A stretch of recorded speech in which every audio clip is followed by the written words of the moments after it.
The sound of the alarm was as comforting as a dentist's drill, and Thane Solara had the privilege of waking up to it every single day.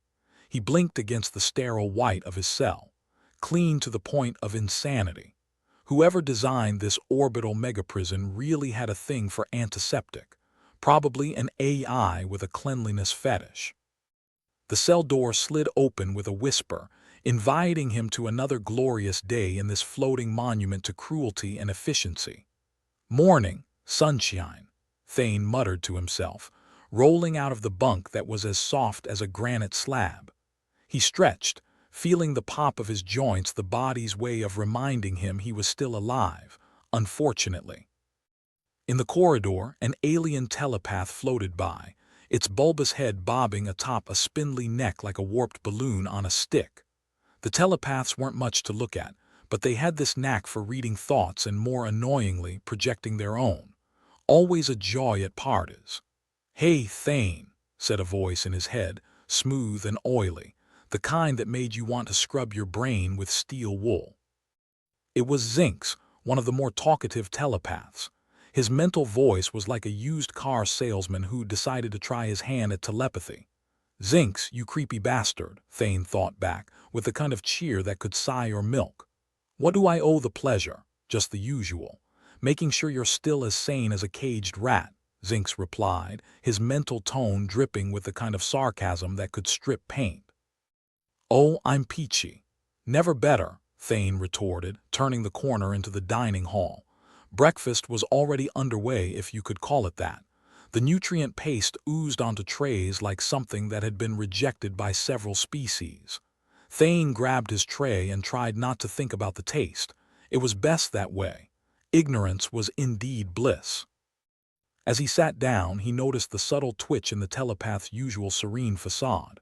Their heads flicked slightly, eyes darting as if swatting away invisible flies.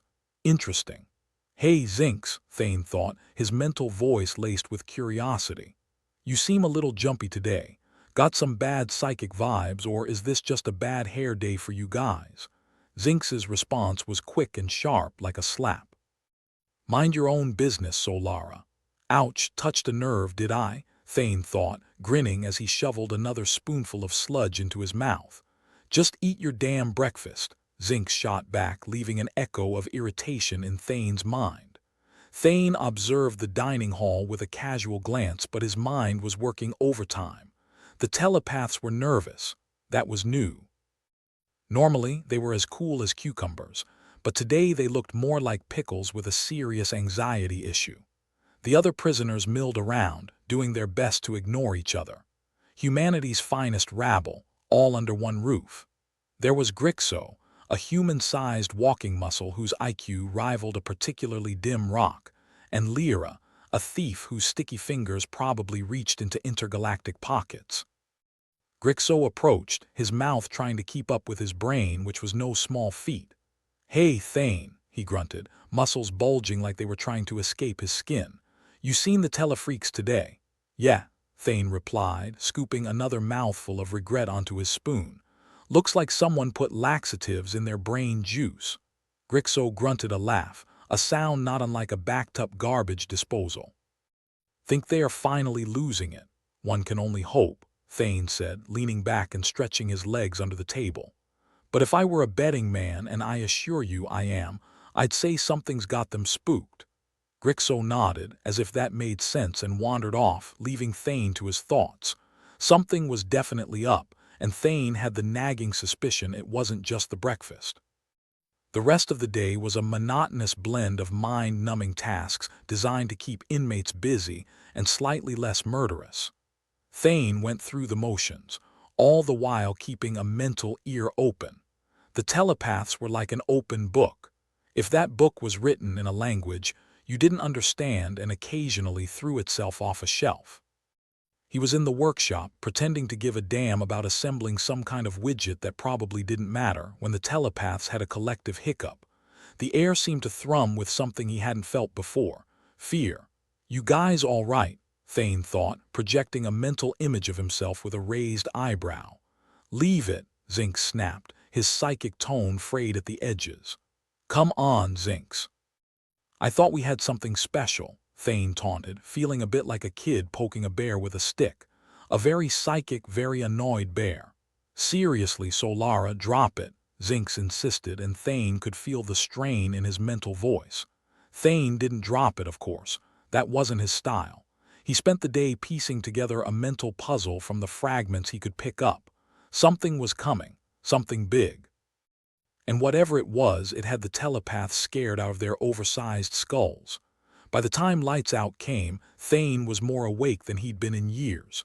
He lay in the darkness, staring at the ceiling and running through possibilities, each one more improbable than the last, and then it hit him. Like a punchline to a cosmic joke he hadn't been let in on. Zinx, he thought, reaching out into the darkness. No reply. He tried again, sending out a mental tap on the telepathic shoulder. Nothing. The silence was deafening. You know, if you ignore me, it only makes me want to pester you more, Thane thought, as if Zinx could hear him. Still nothing. Thane sat up, the sterile air of the cell wrapping around him like a cold sheet. The telepaths weren't just scared. They were out of commission. He lay back down, a grin spreading across his face as he stared at the ceiling. Whatever was going on, it was going to be one hell of a show, and he had a front row seat.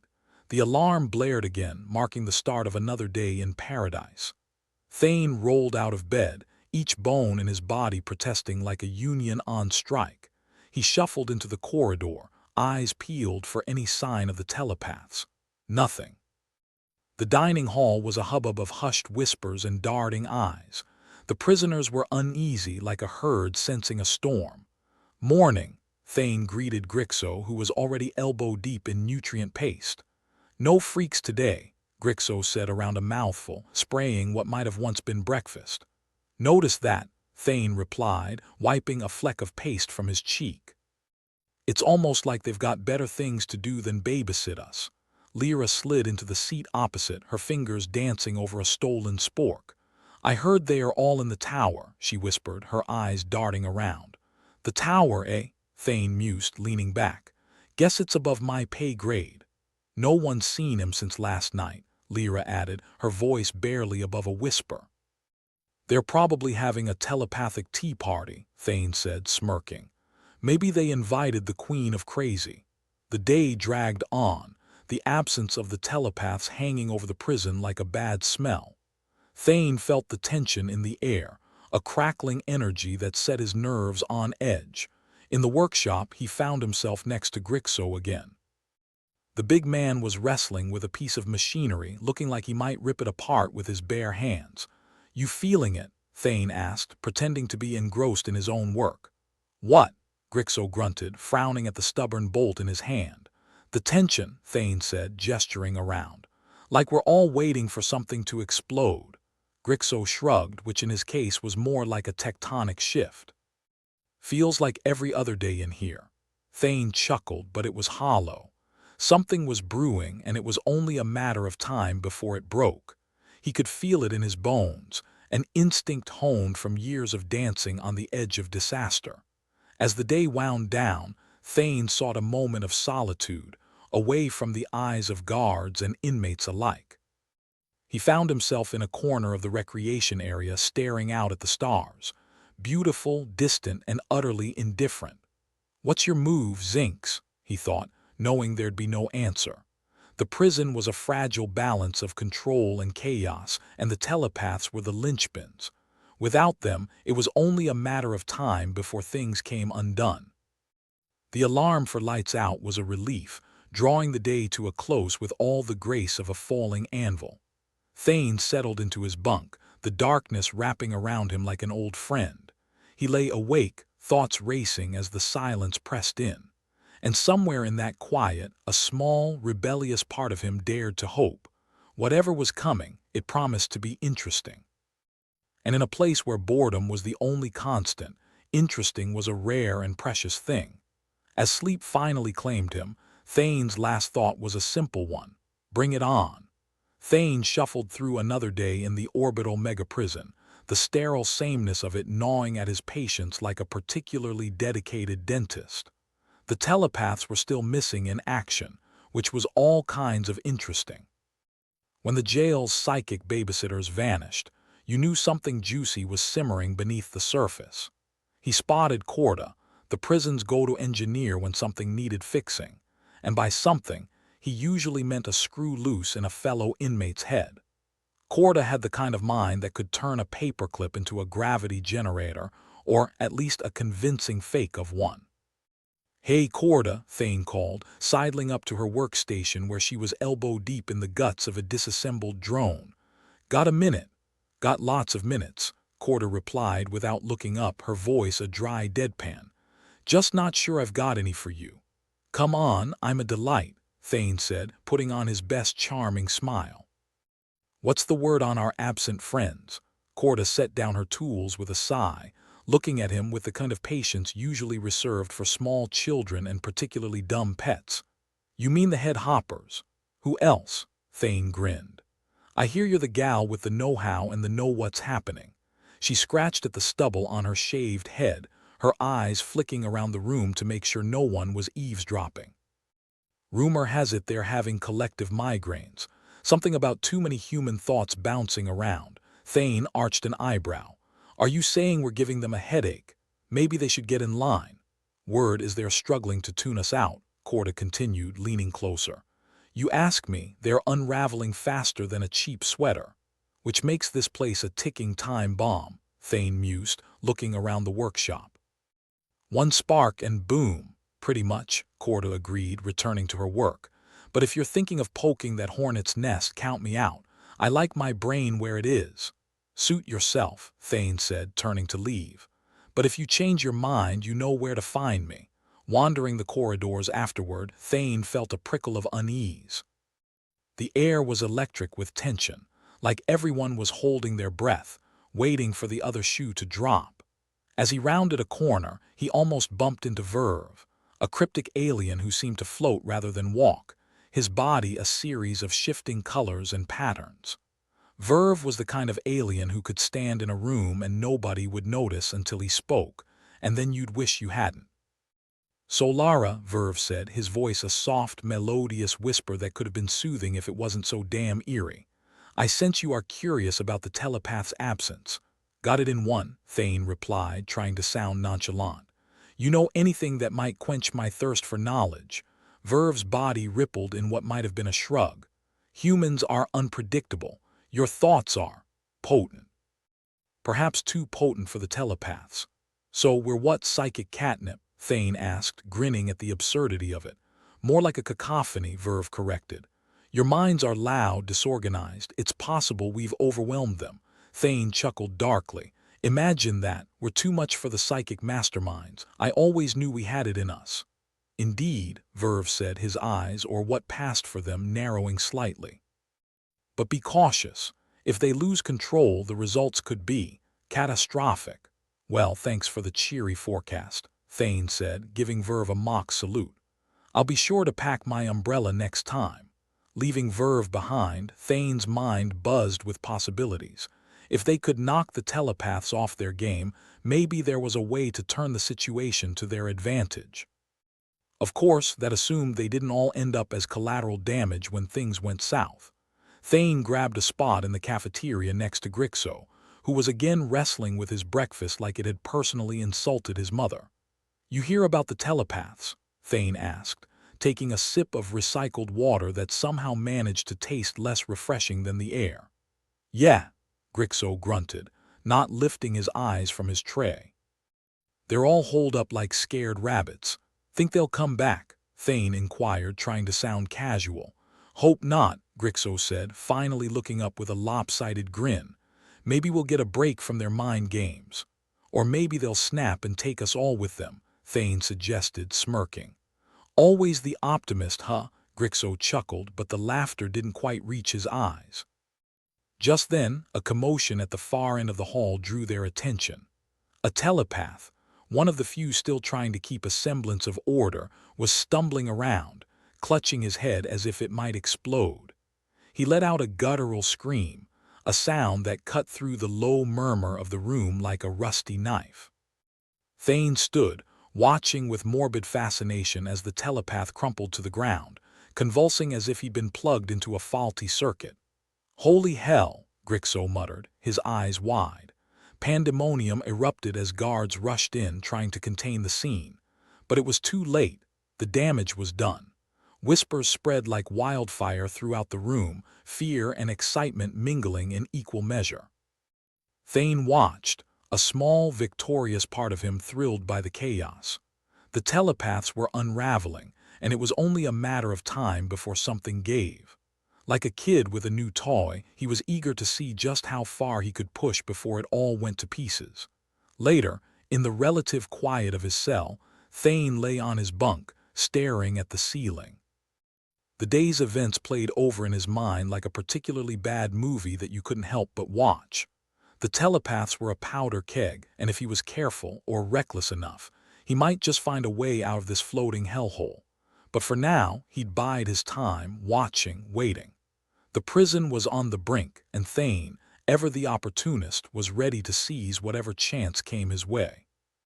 The following day dawned with the usual blaring alarm, but this time, Thane felt a peculiar sense of anticipation.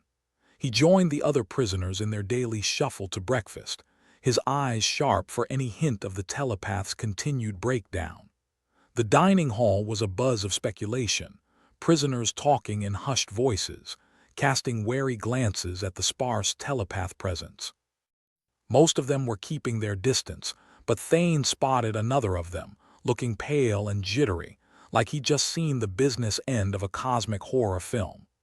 "Good morning, sunshine," Thane greeted, sliding into his usual seat next to Grixo, who was attempting to coax his nutrient paste into submission. "Anything new on the grapevine?" "Just more of the same," Grixo replied, stabbing at his breakfast with what might have been misplaced aggression. "Everyone's on edge." Thane nodded, eyes drifting over to where another telepath was standing, eyes darting around the room as if expecting the walls to start closing in. The guy looked like he was about 2 seconds away from a meltdown, and Thane couldn't help but feel a twinge of satisfaction at the sight. As the day wore on, Thane took his usual laps around the prison, gathering snippets of conversation like breadcrumbs. It was amazing how much people were willing to spill when they thought no one was listening. He caught up with Lyra during recreation, the thief lounging in the corner with a smug air that suggested she'd lifted more than a few unwary wallets in her time. "Heard anything interesting?" Thane asked, leaning against the wall beside her. Lyra smirked, her fingers dancing over a liberated comms device. "Just that our psychic overlords are having a real bad time. Maybe karma's finally catching up with him." "Wouldn't that be a treat?" Thane replied, glancing around. "Any idea what's got them so spooked?" "Just the usual," Lyra said, shrugging.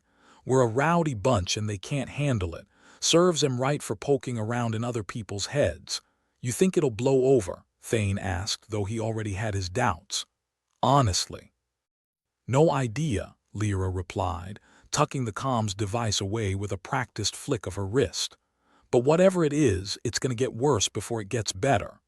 "Good to know," Thane said, pushing off from the wall and heading back into the fray. The rest of the day passed in a haze of anticipation, Thane's mind churning with possibilities. The telepaths were fraying at the seams, and with each passing Ior the tension ratcheted up another notch. He made his way to the workshop, where Corda was once again busy dismantling a piece of machinery. He approached with a casual air, his curiosity bubbling beneath the surface. "You got a sec?" Thane asked, leaning on the edge of her workbench. "That depends," Corda replied, not looking up from her current project. "You gonna ask me to join your revolution again?" "Not this time," Thane said, grinning. "Just curious if you've noticed anything out of the ordinary. Aside from the fact we're trapped in a tin can with a bunch of psychos," Corda asked, finally glancing up. "Nope, nothing out of the ordinary here." Thane chuckled, shaking his head. "You know what I mean, the telepaths. They're coming unglued, and I'm just trying to figure out how to give him a shove." "You're playing a dangerous game, Solara," Corda warned, her expression serious. "You push too hard, you might bring the whole place down." "Maybe that's what we need," Thane countered, his voice laced with a rebellious edge. "A little chaos to shake things up." Corda sighed, returning to her work. Just don't come crying to me when it all blows up in your face. I never cry, Thane said, feigning indignation. I'm too tough for that. He left the workshop with a smirk, Corda's words lingering in his mind. It was a dangerous game, but then Thane had never been one to shy away from a challenge. As he prepared for another restless night, he couldn't shake the sense that something big was on the horizon. The telepath's instability was a crack in the prison's armor, and Thane was determined to exploit it. In the quiet of his cell, he lay awake, mind racing with possibilities. Whatever happened next, he was ready to meet it head-on. The telepaths might be losing their grip, but Thane was just getting started. Thane woke up to the all-too-familiar blaring alarm, a sound that could wake the dead, or at least make them wish they were. His thoughts were a whirlwind of schemes and half-baked plans as he joined the daily shuffle of inmates to breakfast. The mess hall was buzzing with that peculiar mix of fear and excitement, reminded him of the time a riot broke out over a stolen deck of cards. He found his usual seat next to Grixo, who was attacking his breakfast like it owed him money. "Morning," Thane said, eyeing the gray slop masquerading as food. "You know, I'm starting to think this paste is just the AI way of seeing how far it can push us before we snap." Grixo grunted, which was about as close to a laugh as he ever got. "If it keeps up, we'll have a riot on our hands." But hey, at least then we'd have some excitement. As if on cue, the AI chose that moment to chime in with its silky smooth, slightly too pleasant voice. Inmates are reminded to maintain order. Failure to comply will result in disciplinary action. "See," Thane muttered, smirking. "It's like it's reading our minds. Wouldn't be surprised if it starts charging us rent for living in our heads." They both knew the AI was more than just a glorified hall monitor. It was the prison's brain, the eyes in the walls, the invisible warden keeping them all in check. And right now, it was starting to feel the pinch of the chaos squeezing its way through the cracks. The tension was almost palpable as Thane made his way to the so-called recreation area. He spotted Corda fiddling with a drone, her fingers working with the kind of precision that suggested she could build a bomb out of paper clips and chewing gum. "Need a hand?" Thane offered, leaning against the wall with practiced nonchalance. Corda snorted, her focus never wavering from the tangle of wires and circuits. "Unless you've suddenly become a certified engineer, I think I'm good. I've got the charm, not the skills," Thane replied, shrugging. "Heard the AI stepping up its game. Any idea what's up?" Corda glanced up, her eyes narrowing. "It's not just stepping up, it's practically breathing down our necks. I swear it's got a drone in every shadow." "Think it knows what's happening with the telepaths?" Thane asked, lowering his voice. "You know the whole losing their marbles thing?" "Probably," Corda replied, wiping her hands on a rag. "And it doesn't like chaos, makes it twitchy, which is why we've got to be careful." "Careful's my middle name," Thane said with a wink which earned him a skeptical eyebrow raise. "Uh-huh, and I'm the queen of the universe," Corda retorted, rolling her eyes. "What's your angle here, Solara?" "Just thinking there might be a way to use this to our advantage," Thane said, lowering his voice even more. "If the telepaths are out of commission, maybe we could, I dunno, give the AI something else to think about." Corda gave him a long look, as if weighing his words. "You're playing a dangerous game, Solara. But you might just be on to something." They were interrupted by a faint ripple of mental energy, like the aftermath of a psychic sneeze. Verve materialized in Thane's peripheral vision, his presence like cold fingers on the back of his neck. "Solara," Verve's voice oozed into his mind, the mental equivalent of a whisper wrapped in velvet. "You seek to exploit the situation." Thane didn't bother with pleasantries. The alien knew what he was thinking, and there was no point in playing dumb. "Just looking for a way out of this hellhole. Seems like the telepaths are doing us a favor by losing their minds." "Be wary," Verve cautioned, his eyes, or what passed for them, focusing intently. "Their mental instability could lead to more than just their incapacitation. The prison systems are linked to their well-being." "Wait, you're saying if they go off the deep end, the whole place could go with them?" Thane asked, a mixture of concern and excitement in his voice. Precisely, Verve replied, a ripple of unease passing over his features. Their breakdown could compromise the AI functions, leading to unpredictable outcomes. Thane's mind raced with the possibilities. A catastrophic systems failure might just be the ticket they needed. Unpredictable sounds like my kind of party. Proceed with caution, Verve advised. The consequences could be dire. Dire's my specialty, Thane said, flashing a grin. Thanks for the tip. As Thane and Corda worked through the day, the air seemed to crackle with tension, the inmates on edge as the telepath's decline continued. The AI watched ever closer, its presence a palpable force in every corridor and corner. Later, during what passed for evening in their perpetually artificial day, Thane sat in his cell, contemplating the potential chaos. The AI would undoubtedly tighten its grip as things unraveled, but there was opportunity in disorder. The next morning brought more of the same, the inmates a jittery swarm at breakfast. Grixo was unusually quiet, his usual grumbling absent as he stared into his nutrient paste like it held the secrets of the universe. "You all right?" Thane asked, nudging him with an elbow. "Just thinking," Grixo muttered, which was never a good sign. "Careful, you might hurt yourself," Thane quipped, earning a weak chuckle from his friend. "Just wondering how long this place can hold together," Grixo admitted, his eyes darting around the room. "Feels like we're all sitting on a powder keg." "That's one way of putting it," Thane agreed, nodding. "But maybe that's what we need, a little explosion to shake things up." Grixo shot him a sidelong glance. "You planning on lighting the fuse?" Thane shrugged, non-committal. "Just keeping my options open." During the afternoon, Thane made his way to Corda's workshop again, finding her in the midst of dismantling another drone. "Any new developments?" he asked, trying to sound casual. "Other than the AI breathing down our necks?" "Not much," Corda replied, not looking up. "But I've got something that might help." "Do tell," Thane said, curiosity piqued. Corda set aside her tools and pulled out a small, makeshift device from her pocket. "A signal jammer," she explained, tapping the casing with a finger. "Won't last long, but it might give us a window." "How'd you manage that?" Thane asked, impressed. Corda smirked. "You'd be amazed what you can do with a few spare parts and a little ingenuity." "This could be what we need," Thane mused, turning the device over in his hands. "If we time it right, maybe we can trigger a systems glitch." "That's the idea," Corda said, crossing her arms. "But you better be damn sure before you pull the trigger. No telling what'll happen once the telepaths start really unraveling." "Calculated risk," Thane said, handing the jammer back to her. "And I'm all about risky calculations." The next few days were a blur of tension and whispered plans, the inmates like a coiled spring ready to snap.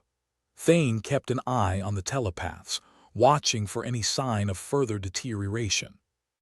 It was during one of these observations that Thane noticed something peculiar. One of the telepaths, a wiry man with haunted eyes, was pacing the perimeter of the dining hall, his movements erratic and jerky. "Look at him," Thane muttered to Grixo, nodding toward the telepath. "He's 2 steps away from a breakdown." Grixo grunted in agreement. "Maybe he'll take the AI with him when he goes.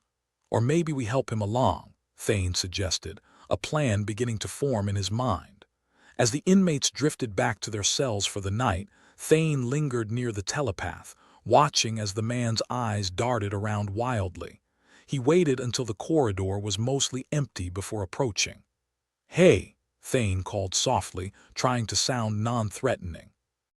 "You all right?" The telepath flinched, his gaze snapping to Thane with a feral intensity. "What do you want?" he asked, his voice a harsh rasp. "Just checking in," Thane said, raising his hands in a placating gesture. "Seems like things are getting intense." "You don't know the half of it," the telepath muttered, rubbing his temples. "Maybe I don't," Thane agreed, stepping a little closer. "But I do know that if the AI gets any more wound up, it might just snap." The telepath's expression shifted, a flicker of interest crossing his face. "What are you saying?" "Just that if something were to happen, say a systems glitch, it might be the distraction we need," Thane said, watching the man carefully. Could give everyone, including you, a chance to breathe. The telepath hesitated, the tension in his posture slowly unwinding. You're playing a dangerous game. Seems like everyone's saying that lately, Thane replied with a shrug. But sometimes danger's the only way out. The telepath gave him a long, searching look before nodding slowly. I'll think about it. That's all I ask, Thane said, turning to leave. And hey, if you do decide to go for it, let me know. I'd hate to miss the fireworks. As Thane returned to his cell, he couldn't help but feel a thrill of anticipation. The pieces were falling into place, and soon enough, the stage would be set for whatever chaos they could unleash. The next few days passed with mounting tension, both the AI and the inmates spiraling tighter and tighter. The telepath's instability seemed to bleed into the very walls, the air electric with the promise of upheaval. Finally, Thane knew the moment was right. The telepaths were on the verge of collapse, and the AI was stretched thin, its gaze flickering like a spotlight with a busted bulb. He and Corda met in the shadows of the workshop, the signal jammer cradled between them like a newborn. "You sure about this?" Corda asked, her voice barely above a whisper. "Not even a little," Thane admitted, grinning. "But it's now or never." With a nod, Corda activated the jammer, the device humming to life with a soft, insistent pulse. It was a small ripple in the vast sea of signals, but it was enough. The lights flickered briefly, a stutter in the constant hum of the prison's systems. Thane held his breath, waiting for the other shoe to drop. And drop it did. The telepath's mental cries surged through the halls like a tidal wave, a cacophony of fractured thoughts and emotions. The inmates, sensing the shift, erupted into action, chaos spilling out like a dam burst. The AI voice crackled over the intercom, the once silken tones now edged with static and strain. "Attention, inmates. Please," but it was too late. The delicate balance had shattered, the prison descending into madness. In the midst of the chaos, Thane felt a thrill of exhilaration. For once, the odds were in their favor. As the telepath's breakdown rippled through the systems, Thane knew this was just the beginning. The prison was teetering on the brink, and he was ready to push it over the edge. The endgame was in sight, and Thane, ever the opportunist, was poised to seize his chance. The morning alarm blared through Thane Solara's cell like a particularly obnoxious rooster with a vendetta. He groaned, rolled over, and gave the AI the mental equivalent of the middle finger. The damn thing probably had a sense of humor, he thought, but it was the kind that involved watching people stub their toes. Breakfast was the usual slurry of nutrient paste, which, if you squinted, might remind you of something edible. Grixo, ever the enthusiastic gourmand, was shoveling it in as if it might grow legs and escape. Thane wondered if his friend could be weaponized, death by appetite. "Hey, Grixo," Thane said, trying to ignore the gelatinous blob on his spoon. "If this stuff gets any worse, we could use it as prison riot gear." "Not a bad idea," Grixo replied around a mouthful. "Think the AI could digest the irony, probably choke on it," Thane said, grinning as he pushed his tray away. "Speaking of choking, how's the AI looking lately?" "Still doing its best impression of an overworked office drone," Grixo shrugged. "More like a cat on a hot tin roof." "It's twitchier than a telepath in a thought factory." "Perfect," Thane replied. "Speaking of telepaths, you notice how jumpy they've been. More jumpy, less telepaths. Maybe they're having group therapy sessions in their heads," Grixo suggested. "Or a mass migraine. Either way, it's good for us," Thane mused. "If they crack, we get a shot at the AI guts. And guts are where the fun stuff is." The telepath Thane had spoken with was nowhere to be seen, and that wasn't exactly comforting. On the other hand, if things were going south, it was better not to see the iceberg coming. The recreation area was a mess of half-disassembled drones and inmate DIY projects that ranged from mildly inventive to dangerously stupid. Corda was hunched over her latest masterpiece, a drone that looked like it had been put together by a child with a grudge against symmetry. "Hey, mad scientist," Thane greeted her, flicking a finger at the contraption. Is that your version of a Rubik's Cube? Corda didn't look up. If I solve it wrong, it explodes. Nice. I always thought puzzles were for masochists. Why solve if you can explode? She replied, finally meeting his gaze with a smirk. You here to help or just admire the destruction? Bit of both, Thane said, crouching next to her. Speaking of which, got something for you. Helped myself to the AI bedtime stories last night. He handed over a flimsy data chit he'd palmed during the last system hiccup. Corda raised an eyebrow. What's this, your autobiography? Not unless I get paid, Thane replied. Nah, just a little light reading on the AI operational protocols. Corda raised her other eyebrow. You're hacking bedtime stories now, call it curiosity, Thane said. Or strategic insanity. Insanity suits you, she said, slotting the chit into a makeshift reader connected to her drone. But let's hope it's the kind that doesn't get us spaced. As they scanned the data, the prison's usual sterile hum was now underscored by the occasional telepathic wail, a psychic opera nobody had signed up for. Thane couldn't help but enjoy it. Chaos was a symphony and he was front row center. So, anything juicy? Thane asked, leaning over Corda's shoulder. Oh, plenty, Corda replied, her fingers flying over the controls. Seems like our dear AI is as overworked as a galactic postal worker. Right, and if those telepaths go completely off the rails, the AI follows, or chokes on its own circuits, Corda said, looking up with a wicked grin. How poetic. More like poetic justice, Thane added. If we can trip the right wire, we might just get the AI to dance to our tune. Assuming it doesn't burst into flames first, Corda pointed out. Wouldn't that be a sight? Thane said, leaning back. Nothing like a little prison campfire to warm the soul. Their light-hearted scheming was interrupted by a sudden clang of metal on metal, a sound so unexpected it might have been the universe tuning a guitar. The drone in Corda's hands rattled, its makeshift components vibrating against one another. What the hell? Thane started, but the words died in his throat as the lights dimmed and a shrill alarm began to wail. Security lockdown, Corda said, eyes widening. Great. Now we're getting a laser light show, Thane muttered, rising to his feet as the AI voice crackled over the intercom. Attention, inmates. It began with all the warmth of a frozen fish. Due to recent disturbances, a temporary lockdown is now in effect. Comply with regulations or face disciplinary measures. Disciplinary measures, Thane repeated. Sounds like they're planning on sending us to bed without dessert, or with a side of electric shock, Corda replied, hurriedly disassembling her drone.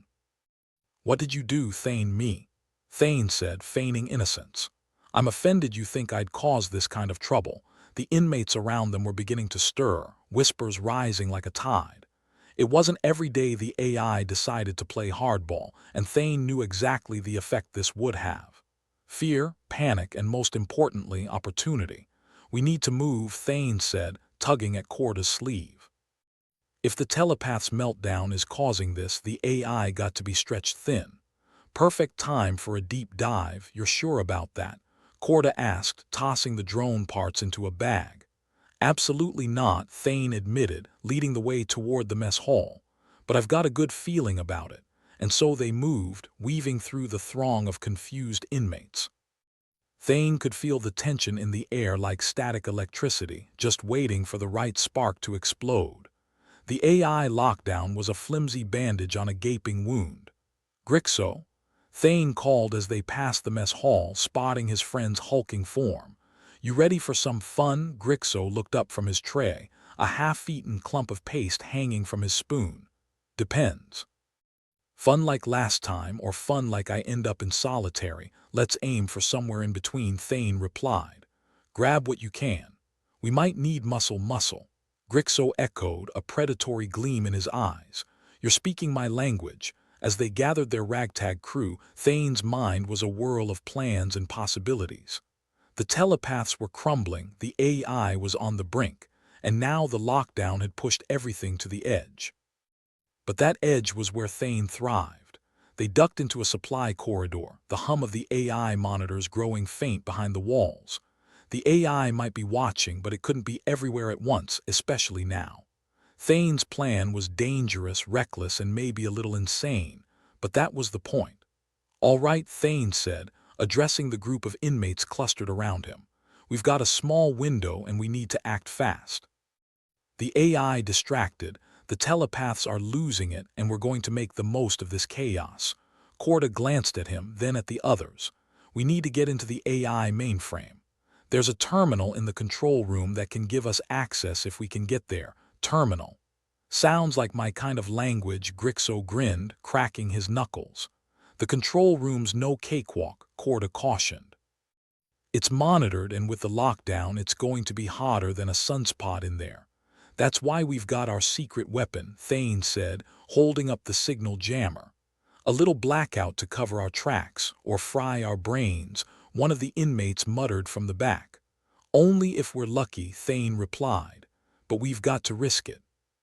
The telepaths are our ticket out, but only if we're ready to go when it crashes." The team exchanged uneasy glances, but Thane could see the determination in their eyes. They were ready for this, as ready as they'd ever be. Or maybe they were just tired of the endless monotony of prison life. Either way, he wasn't about to miss his chance. "Let's move," he ordered, slipping the jammer into his jacket. "And remember, stay close. We're one big happy family, right?"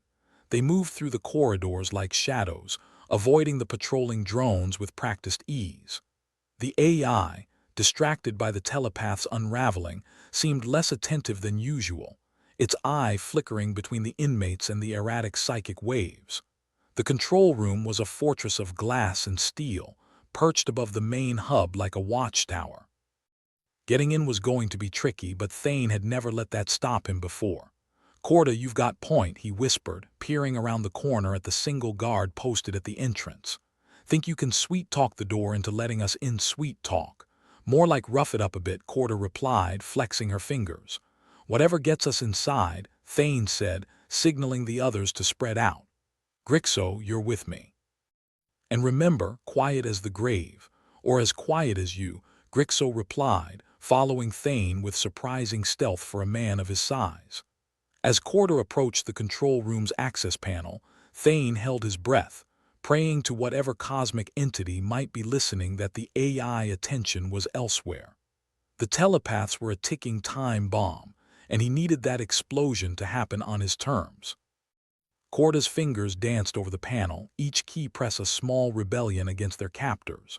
The guard looked over, suspicious, but Thane was already moving, a silent shadow closing in. The guard didn't stand a chance. Grixo's massive hands clamped over his mouth, and Thane delivered a swift, precise strike to the back of his head. The guard slumped to the floor, unconscious but breathing. No sense in adding murder to their list of charges just yet.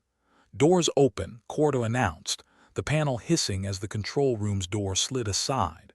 "Good work," Thane said, feeling the thrill of the hunt coursing through him. "All right, team, let's crash this party." Inside, the control room was a maze of screens and terminals, the AI brain laid bare before them. Corda went straight to the main terminal, her focus unbreakable. "This is it," she said, her voice laced with nervous excitement. "If we can get in here, we might just control the whole system, or burn it to the ground," Thane replied, joining her at the console. "Either way, we win." The others took positions around the room, watching for any signs of trouble. The AI would notice this intrusion soon, and when it did, they'd need to act fast. "All right, let's do this," Thane said, nodding to Corda. "Hit the jammer." She activated the device, its pulse a soft throb in the air. The screens flickered, the AI presence momentarily disrupted. It was now or never. As Corda worked her magic, Thane felt the weight of their actions pressing down on him. This was it, their chance to break free, to grasp the chaos by the reins and ride it to freedom. The telepath's breakdown was a window opening, and they had to leap through before it slammed shut. The tension in the room was palpable, each second stretching into eternity as they waited for Corda to work her technological wizardry. Thane's heart pounded in time with the jammer's pulse, each beat a countdown to their fate.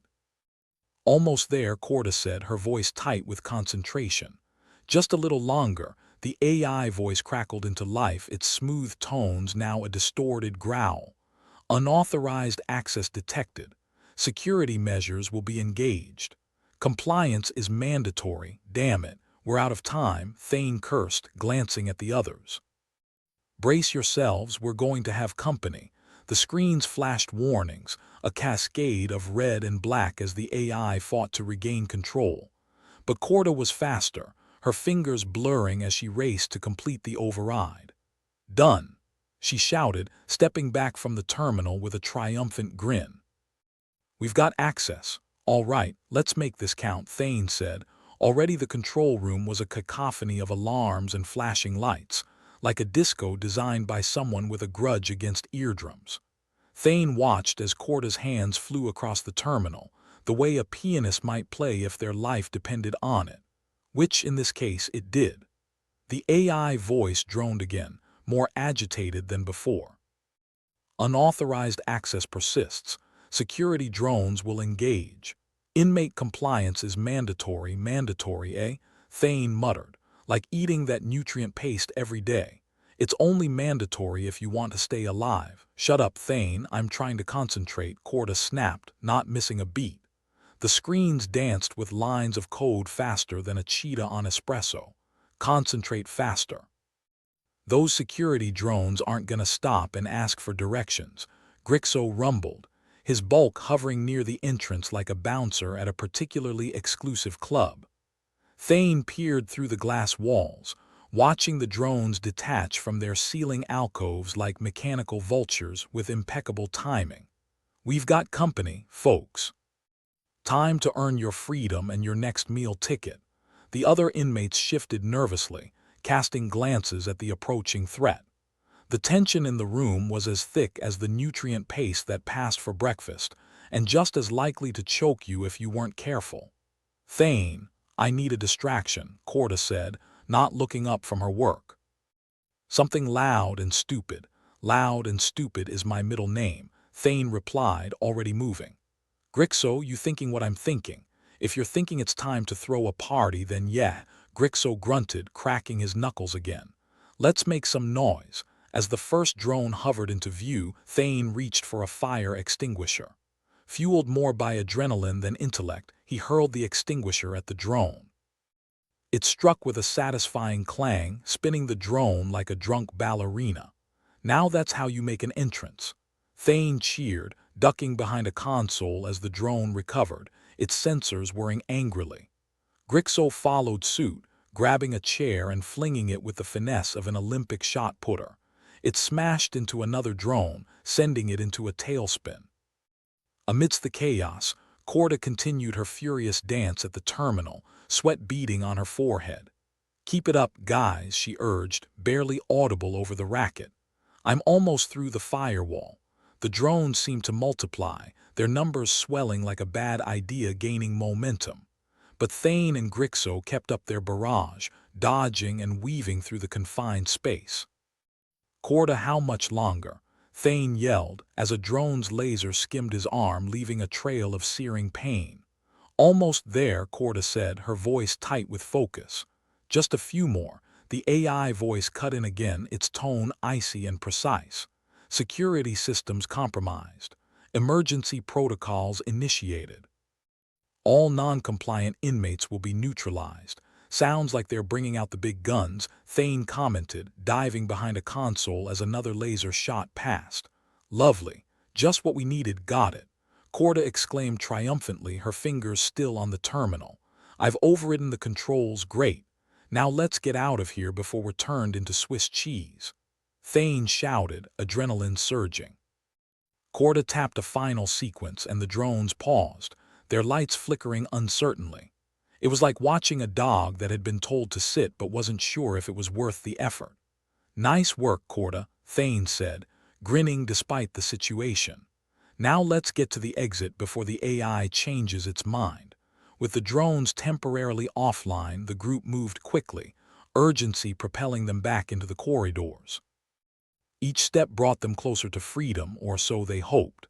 As they ran, the telepath's screams reverberated through the halls, a haunting symphony of anguish that seemed to seep into every crevice of the prison. Their collective breakdown was the stuff of nightmares, and it hung over the inmates like a storm cloud, ready to burst. "What's with the shrieking?" Grixo asked, his expression a mixture of curiosity and annoyance. "Sounds like a haunted house in here," the telepaths, Thane explained, grimacing.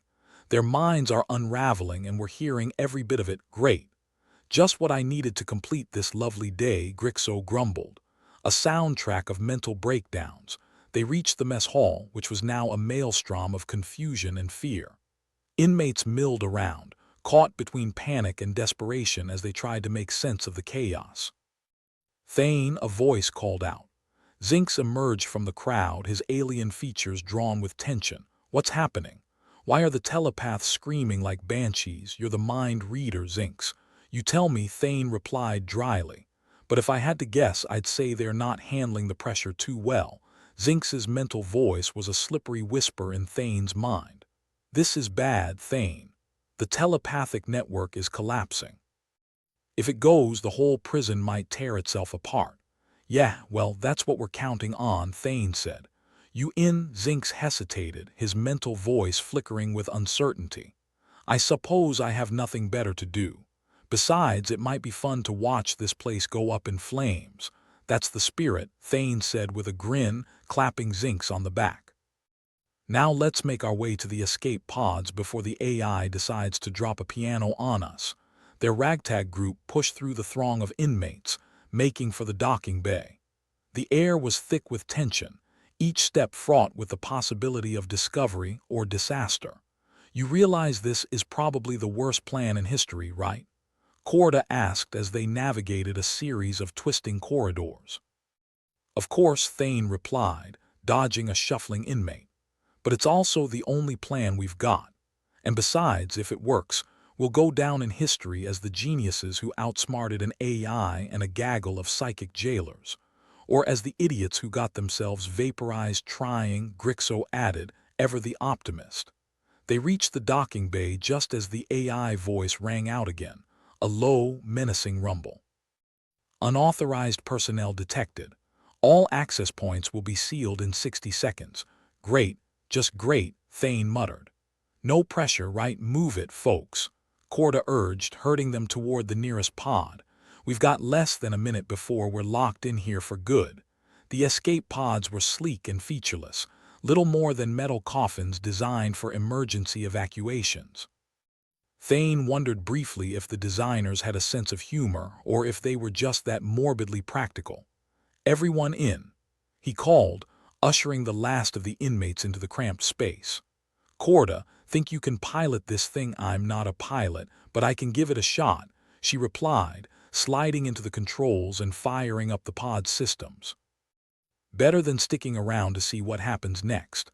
The pod's engines hummed to life, a low vibration that rattled their bones. With a final, desperate push, they launched from the docking bay, the prison receding behind them like a bad memory. As they hurtled through space, the telepath's screams faded, replaced by the quiet hum of the pod's systems. It was a symphony of hope, fear, and the unknown, a fitting soundtrack for their escape. "Well," Thane said, leaning back in his seat with a sigh, "that could have gone worse." "Yeah, we could be dead," Grixo pointed out, ever the realist. "Or still eating nutrient paste," Thane added with a shudder. "I think I'd prefer the former at this point." Corda looked back at him, her eyes bright with relief and exhaustion. "You're lucky this worked, Thane. We were one wrong move away from disaster." "Luck's got nothing to do with it," Thane replied with a grin. "Just good old-fashioned desperation and a little bit of insanity." Zinx's mental voice drifted into his thoughts, a slippery whisper of amusement. "I must admit, Thane, you do know how to make an escape interesting." "That's me," Thane said, stretching out as far as the cramped pod allowed. Always aiming to entertain. As they drifted away from the prison, the group fell into a weary silence, each of them lost in their thoughts. They'd escaped for now, but the universe was a vast and unforgiving place. They'd need more than luck and quick thinking to survive whatever came next, but for the moment they were free. And for Thane Solara, that was enough. "Hey, Thane," Grixo said, breaking the silence. What now? Thane closed his eyes, letting the hum of the engines lull him into a rare moment of peace.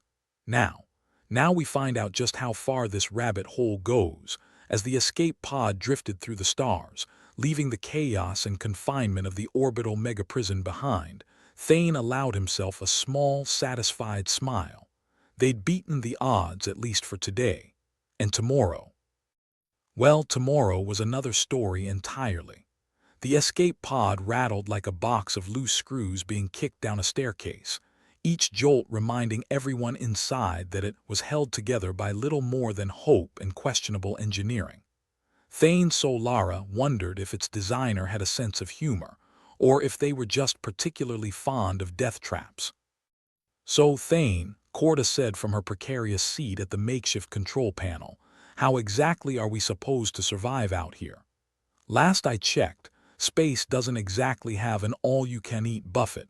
"Relax, Corda," Thane replied, putting up his best reassuring grin, which probably looked more like a grimace. "This isn't my first rodeo." "Well, first time escaping a prison in a tin can, but close enough." "Oh, great," Grixo rumbled from beside him. "We're putting our lives in the hands of someone who's winging it. Isn't that what we always do?" Thane shot back. "Besides, I think I've got an angle." Grixo gave a skeptical grunt. His enormous arms crossed over his chest like a reluctant bouncer at a dive bar. "Does this angle involve not dying?" "Hopefully," Thane replied, feigning confidence. "But it's going to be a bit unconventional." "Unconventional how?" Zinx asked, his mental voice slipping into Thane's thoughts like an unwelcome guest who'd forgotten to wipe their feet. "You planning on using your charm to get us out of this?" Thane snorted. "Oh, absolutely. I'll just seduce the universe into sparing us." "But no, believe it or not, I've been thinking." "Oh," Corda chimed in, a hint of amusement in her voice.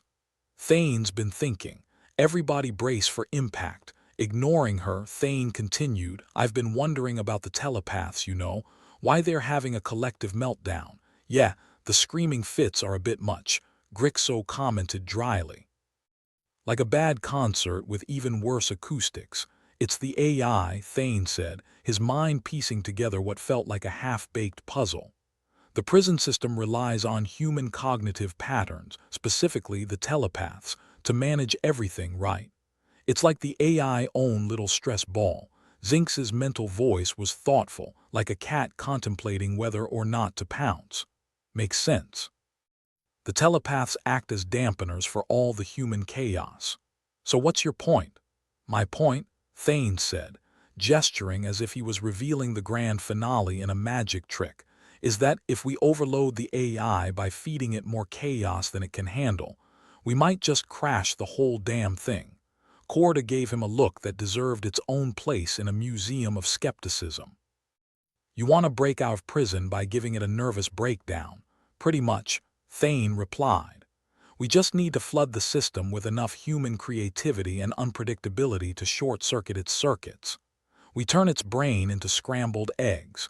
Grixo nodded slowly, the kind of slow that suggested either deep thought or just plain confusion. "And how exactly do we do that?" Thane glanced at Corda and Zinx. "That's where you two come in. Corda, you're going to hack into the AI input feeds. Zinx, you're going to help amplify every little bit of human craziness you can get your mental mitts on." Corda leaned back, eyes narrowed. "You do know that's insane, right?" "Insane's just the flavor of genius people don't like," Thane shot back. "Or at least that's what I keep telling myself." Zinx's mental voice was tinged with reluctant admiration. "I must say, for a human, your capacity for lunacy is truly inspiring."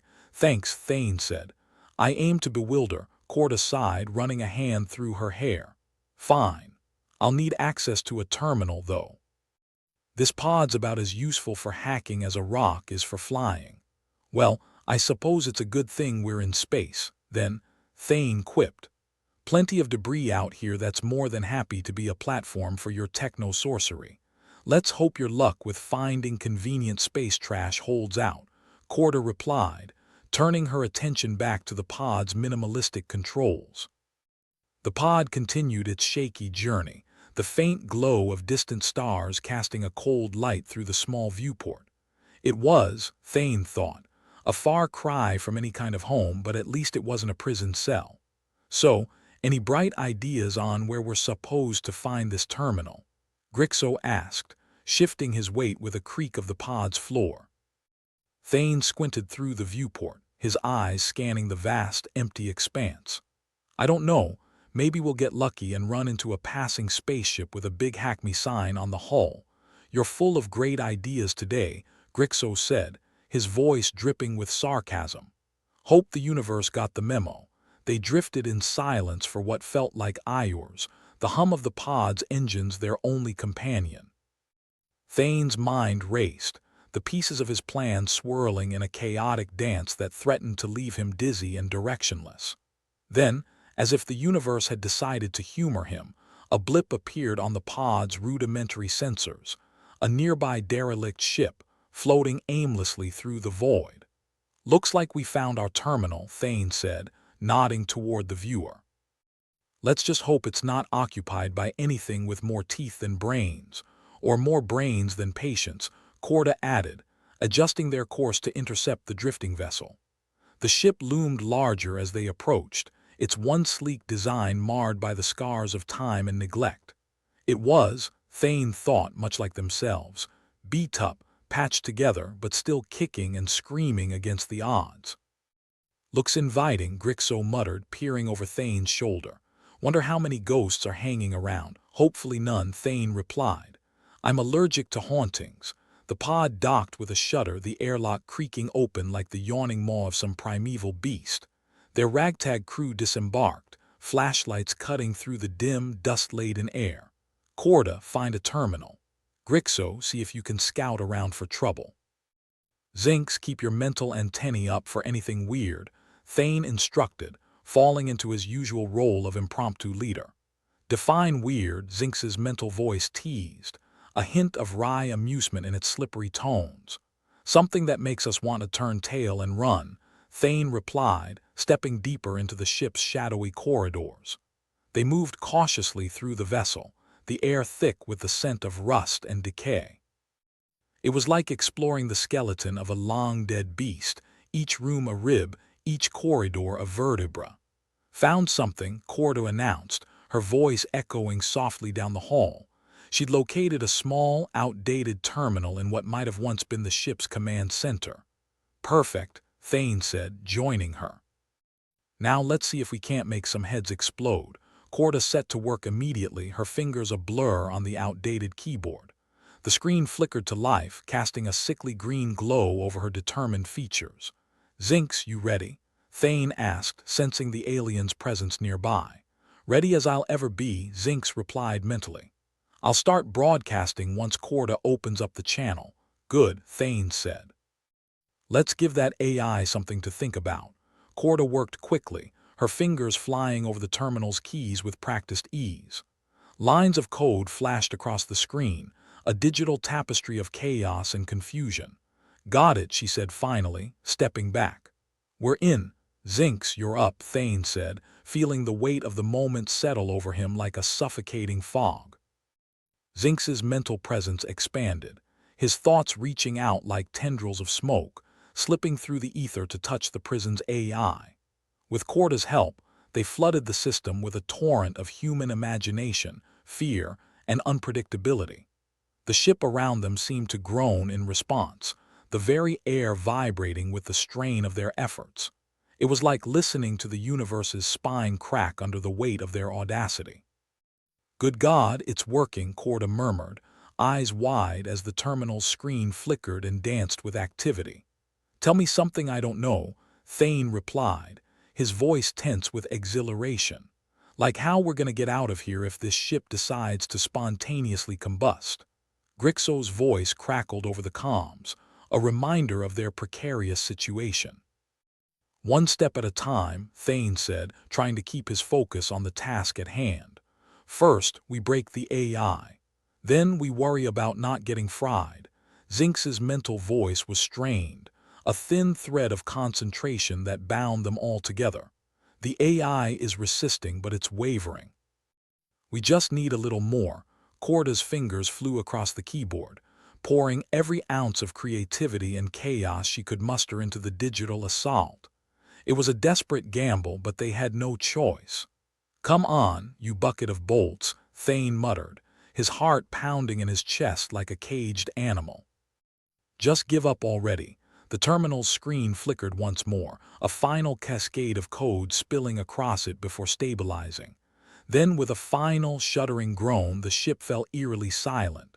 "Did we do it?" Grixo asked, his voice taut with anticipation. Corda leaned back, a triumphant grin spreading across her face. "I think we just gave that AI the worst headache of its life." Thane let out a breath he hadn't realized he was holding, relief washing over him like a cool breeze. "Well, let's hope it's enough to kickstart the revolution." Zinx's mental voice was weary but satisfied. "If nothing else, we've bought ourselves some time. The AI won't be able to keep the prison under control for long." "Time is exactly what we needed," Thane said, feeling the weight of their victory settle over him like a warm blanket. "Now, let's get the hell out of here before this ship decides to self-destruct for old time's sake." They made their way back to the pod, the echoes of their footsteps a reminder of the silence they'd left behind. As they drifted away from the derelict ship, Thane allowed himself a small, weary smile. They'd done it. They'd struck a blow against the very system that had sought to grind them into dust, and for Thane Solara, that was enough to keep fighting. For now, at least, they had hope, and in a universe that seemed hell-bent on crushing every last spark of it, that was a victory in itself. "So, Thane," Corda said as they settled back into the pod's cramped confines. "What's next on the agenda?" Thane leaned back, the weight of their journey still pressing on his shoulders. "Next, we see if we can't start a little chaos of our own." And with that they drifted onward, toward whatever new challenges awaited them in the vast, uncharted void. The escape pod continued to hurtle through the void, rattling like a tin can in a wind tunnel. Thane Solara found himself wedged uncomfortably between Grixo's bulk and a particularly unforgiving piece of metal that some sadist had deemed a seat. It was cramped, it was cold, and it smelled like an armpit convention. It was also, somehow, their salvation. Funny how the universe worked. "So," Thane said, breaking the silence that had settled like an unwelcome guest, "Operation Give the AI a Migraine is a go. Everyone ready to play their part in a plan that's more reckless than a raccoon in a laser tag arena." "Been ready since I was born," Grixo grunted, his arms folded across his chest like a barricade against common sense. Corda was hunched over the makeshift control panel, her fingers dancing over keys with all the grace of a drunken ballet dancer. "If by ready you mean praying this terminal doesn't catch fire when I sneeze on it, then sure." "Optimism," Thane replied. "It's contagious." Zinx's telepathic chuckle skittered through Thane's mind like a spider with attitude. "Or maybe that's just the space madness talking." "Could be both," Thane conceded. "But if insanity gets the job done, I'm happy to play madman." The derelict ship they docked with was quiet, save for the occasional groan of metal stressed beyond its years. It was a miracle the thing hadn't disintegrated the moment they'd boarded. But then, they'd already had their fair share of miracles today. Time to see how far their luck could stretch. "All right, Corda," Thane said, leaning over her shoulder to peer at the terminal's flickering screen. "Let's give this AI the shock of its synthetic life." Corda's fingers flew faster, inputs blurring into a stream of barely comprehensible code. The screen cycled through menus and protocols, none of which looked particularly inviting. But then Thane mused, neither did they. "Got it," Corda announced finally, her grin visible even in the dim light. "We're in." "Zinx, you're up," Thane ordered, his voice tinged with the sort of optimism usually reserved for lottery winners and people who find extra fries at the bottom of the bag. Zinx's presence expanded like a mental fog machine, his thoughts reaching through the ship, out into the inky blackness, and finally into the prison's AI. It was a delicate operation, like threading a needle with a live wire, but one Zinx had been preparing for. "Here goes nothing," Zinx's mental voice echoed, underscored by a tension that even his sardonic humor couldn't mask. The plan was simple in its complexity. Flood the AI with more human unpredictability than it could compute, and hope it had the good grace to short-circuit. Thane liked plans like that. They made as much sense as anything else in this mad universe. As Zinx broadcast the chaotic symphony of human thought, the ship seemed to shudder, as if sharing in the strain of their audacious gambit. Thane felt it too, a pressure building in his skull that threatened to crack him open like an egg. Seconds bled into minutes, and Thane found himself counting each one, a litany of numbers that kept him tethered to sanity. Around him, he could feel his crew doing the same, each clinging to their own thread of stability. The ship's systems flickered, the terminal's screen dancing with code that made no sense to Thane's untrained eye. But Corda's grin only widened, a testament to their success. "It's working," she breathed, as if afraid speaking too loudly would break the spell. Thane nodded, the weight of their situation threatening to crush him even as it buoyed him. "Let's just pray it holds long enough to spread the chaos." As if on cue, a distant rumble echoed through the ship, a sound that spoke of systems failing and alarms that had long since lost their voices. The prison's AI was faltering, its control over the orbital megaprison slipping as the cascade of human unpredictability surged through its circuits. "Now we just wait for the fireworks," Thane said, his voice a mix of anticipation and fear. "Corda, keep an eye on that terminal. I want to know the moment something goes boom."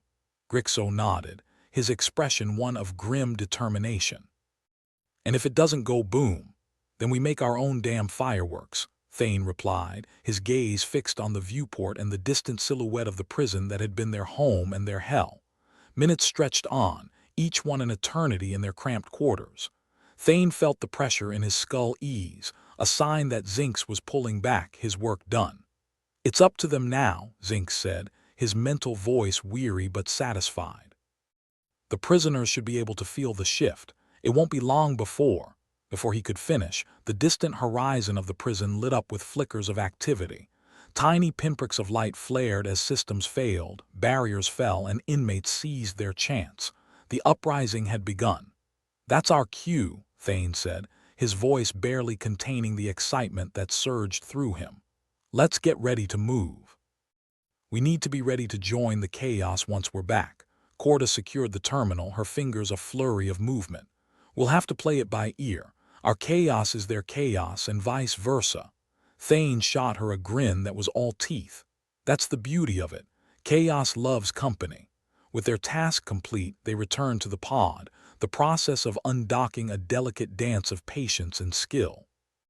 As they broke free of the derelict ship, Thane couldn't shake the feeling that they'd somehow managed to steal a little piece of freedom from the universe. The escape pod drifted back toward the prison, its engines thrumming like a contented beast. But the ride was far from over.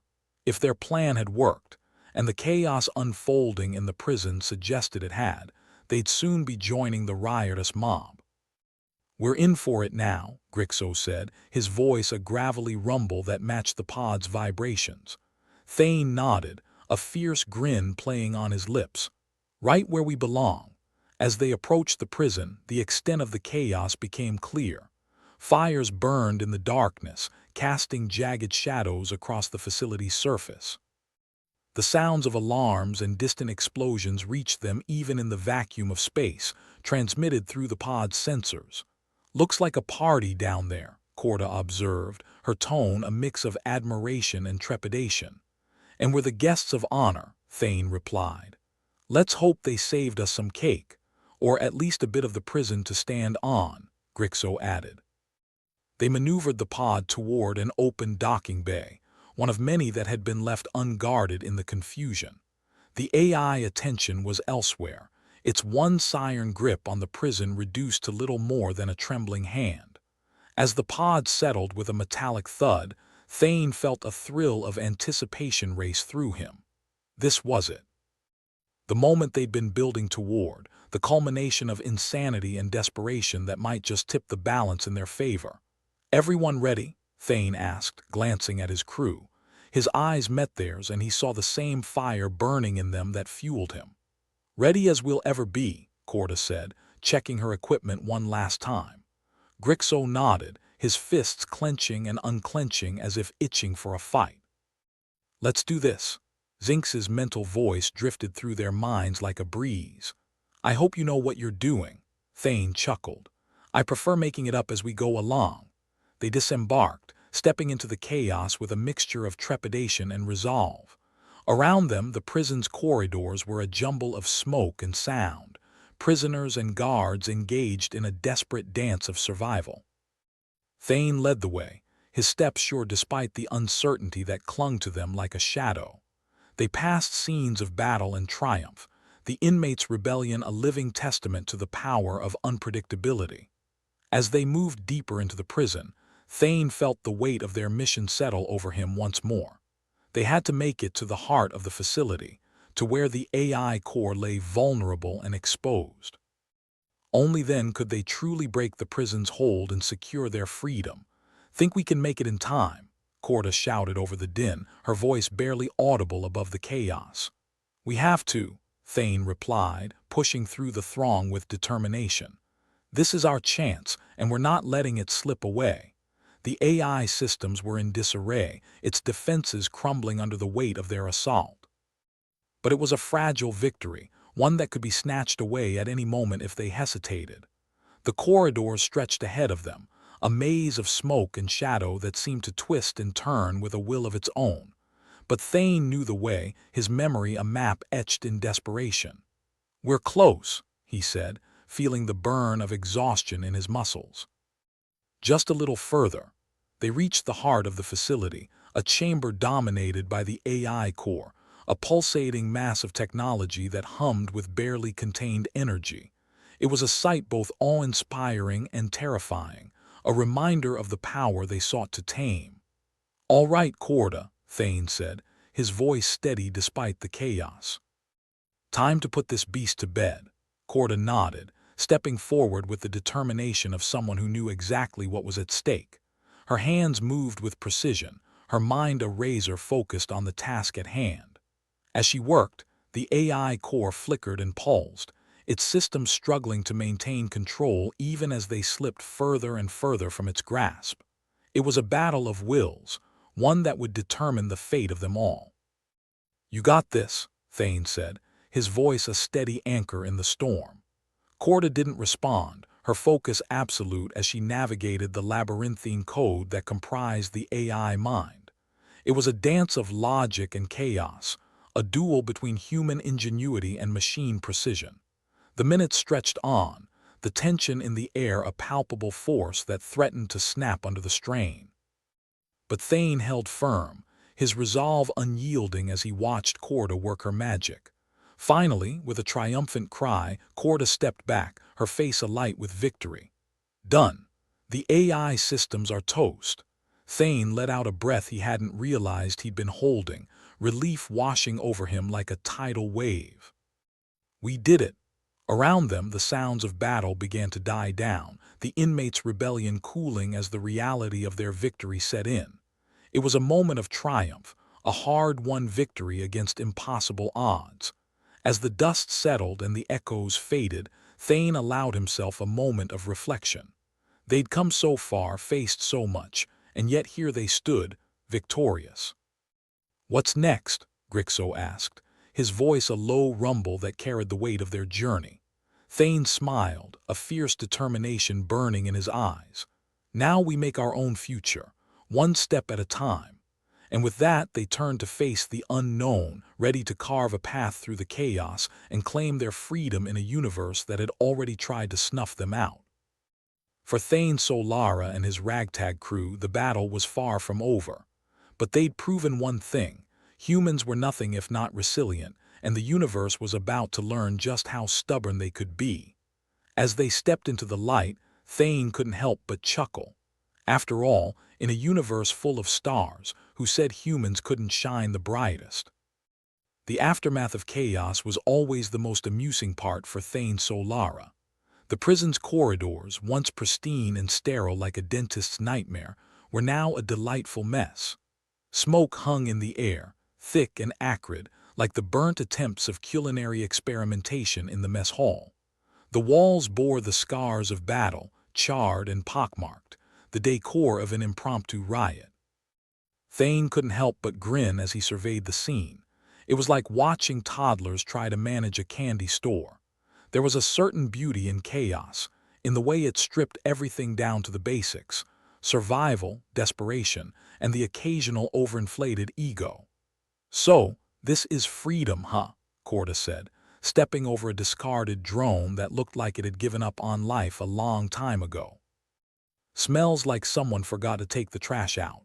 Freedom's never been known for its hygiene," Thane replied, catching sight of Grixo trying to shoo away a security drone with his oversized boot. "Besides, trash is subjective. One man's trash is another's. Well, trash." Grixo kicked the drone, which emitted a pitiful beep before dying. "Looks like the trash is taking out itself now."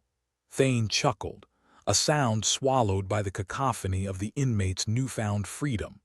Around them, prisoners roamed aimlessly, like headless chickens trying to figure out what to do with their sudden lack of shackles. Some had taken to vandalism, others to looting, and a few enterprising souls were already setting up their own trading posts. The capitalist spirit was alive and well, even in space. "I always figured freedom would be more organized," Corda remarked, fiddling with a makeshift tool she'd fashioned from a screwdriver and a spork. Thane shrugged, "Order's just chaos with a PR team." "Besides, we didn't exactly plan this far." The telepathic hum that had once been omnipresent was now a distant echo, a reminder of the mental shackles that had kept them in line. Zinx's voice, usually as comforting as a warm blanket of sarcasm, was notably absent. The telepaths, it seemed, had taken a well-deserved mental health day. "Think the telepaths are having a good lie down?" Grixo asked, leaning against a wall that seemed to shudder under his weight. "More like a collective existential crisis," Thane replied. "Imagine spending your life in someone's head and then suddenly having to deal with your own thoughts. It's like going from a crowded party to solitary confinement." Corda chuckled. "I suppose they'll have to learn to talk to themselves like the rest of us." And speaking of the telepaths, a few of them wandered into view, looking as lost as the inmates. They moved with a tentative grace, as if testing the waters of reality outside their mental cocoon.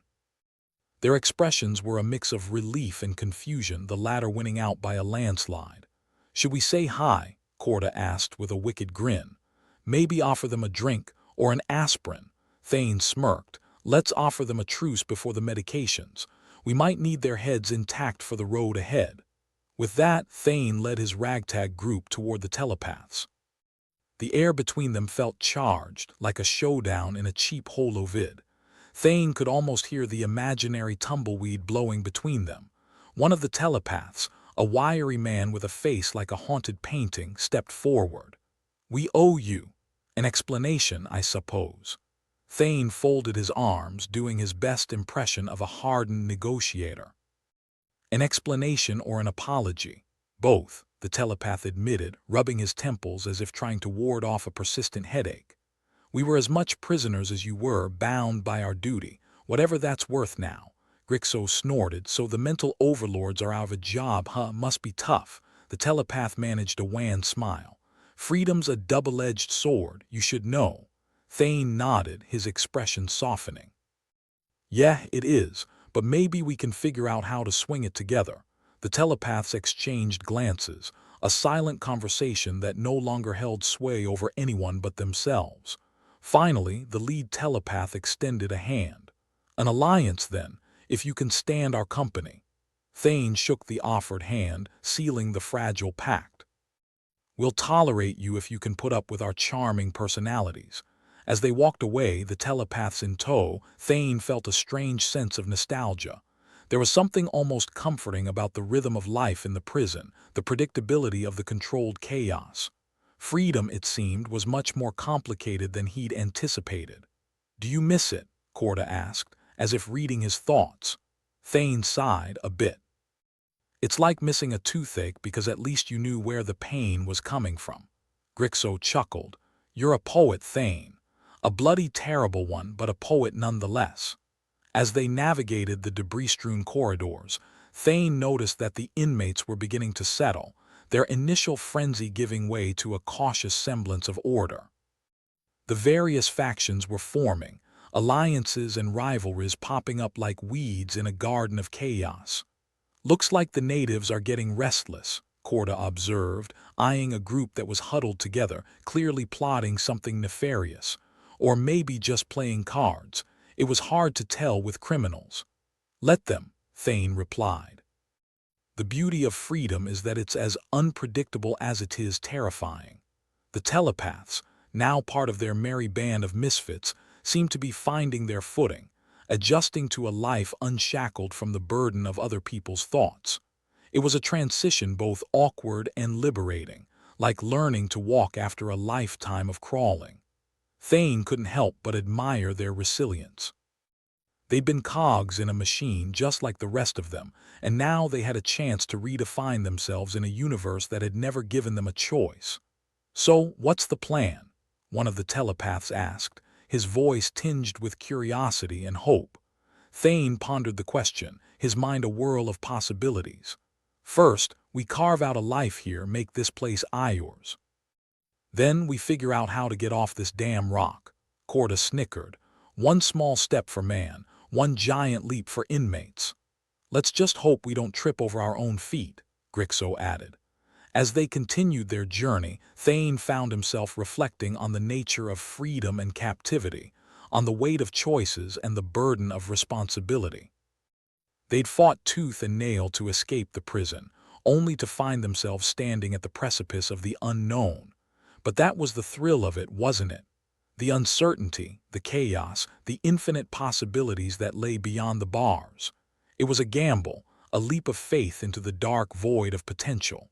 And for the first time in a long time, Thane felt truly alive. Ever think we'd make it this far? Corda asked, her voice a mix of disbelief and pride. Thane shook his head, a smile playing at his lips. Not in a million years, but we're here and that's something. The landscape of their new world unfolded before them, a canvas waiting to be painted with their triumphs and failures, their victories and defeats. It was a place of opportunity and danger, of camaraderie and betrayal, and Thane wouldn't have had it any other way. As they walked into the uncertain future, Thane knew that the road ahead would be fraught with challenges. But he also knew that they were ready to face them, to rise above the chaos and claim their place in the universe. To freedom, he said, raising an imaginary glass. To freedom, his companions echoed, their voices a chorus of defiance and hope. And with that they stepped forward into the light and the darkness, into the chaos and the calm, ready to forge their own path in a universe that had once sought to confine them. For Thane Solara and his crew, the journey was just beginning, and they wouldn't have had it any other way. Because in the end, freedom wasn't about the absence of chains. It was about the strength to break them, the courage to face the unknown, and the relentless drive to carve out a place for themselves in the stars. And if that wasn't worth fighting for, then what was?